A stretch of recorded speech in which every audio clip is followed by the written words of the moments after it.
ప్రతి ఏటా శ్రావణ మాసంలోని శుక్లపక్షంలో షష్ఠి తిథి రోజున కల్కి భగవానుడి జయంతి జరుపుకుంటాము.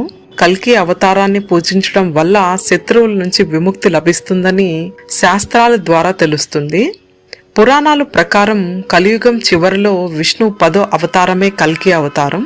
కలియుగం ముగింపులో పాపం అనేది విపరీతంగా పెరిగిపోతుందని, మతం పేరుతో కపటత్వం మాటున చాలా చోట్ల ప్రతిష్టంభన నెలకొంటుందని, అప్పుడు కల్కి భగవానుడు అవతరిస్తాడని, ఈరోజు కల్కి జయంతి సందర్భంగా తన అవతార రహస్యాల్లో కొన్ని ఆసక్తికరమైన విషయాల గురించి తెలుసుకుందాము.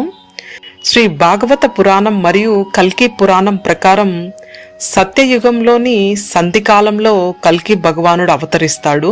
శ్రీ మహావిష్ణుమూర్తి యొక్క ఈ అవతారం 64 కళలతో నిండి ఉంటుందని, దుష్టులను శిక్షించడానికి మరియు పాపం పరిమితులను అధిగమించి